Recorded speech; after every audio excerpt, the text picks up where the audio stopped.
izin memperkenalkan diri dulu ya ke Masnya. Kami dari jurusan Sistem Informasi Unmul, dengan saya Tita Nabila Putri. Saya Putri Nadila Maharani.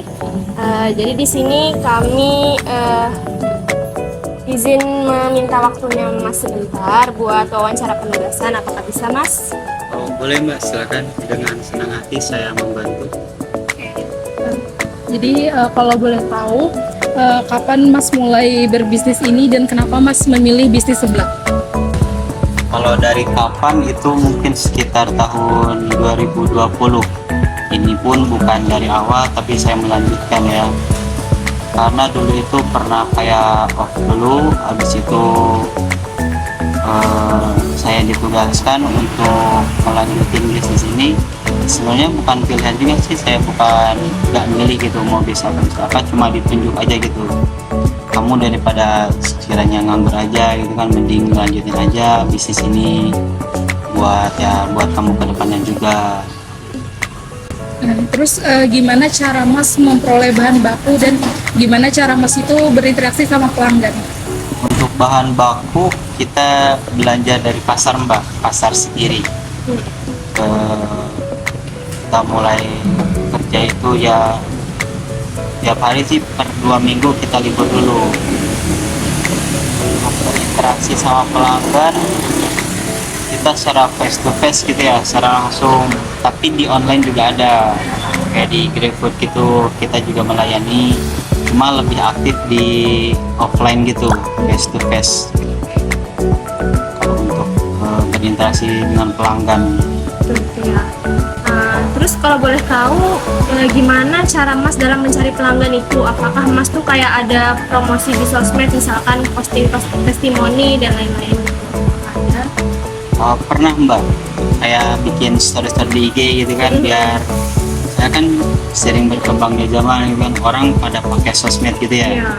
Jadi saya juga memberanikan diri untuk ya biar lebih maju gitu kan. Cuma gak lama juga sih, dari situ kayak iseng-iseng aja, kayak mau banget, terus kemauan itu hilang lagi, jadi datang aja. Lebih banyak dari kayak mulut ke mulut gitu, jadi Lebih ke di offline-nya gitu ya? ya offline gitu, dari orang per orang, teman ke teman kayak gitu sih. Itu promosinya kayak gitu, promosi. Oke, nah kan waktu itu tuh sempat COVID tuh. Apakah bisnis Mas ini kayak terdampak gitu, dan kalau memang terdampak, gimana cara Mas bertahan di era pandemi tersebut? Waktu itu ya, sebelum beberapa bulan dari awal kita lanjutin bisnis ini, dari situ udah COVID gitu kan ya, jadi lockdown di sini. Yang di Indonesia itu kan kuliah juga online gitu ya, sangat terdampak Mbak, penghasilan juga sangat turun. Kita di situ sih berusaha buat gimana ya, stabil aja gitu. Maksud stabil itu dari penghasilan yang tadinya misalkan 100% jadi 70% atau 50%, kita bertahan aja dulu sebisa mungkin, jangan sampai tutup lagi gitu kan. Meskipun kadang gak dapat untung, atau untungnya hanya sedikit, kadang juga kita pakai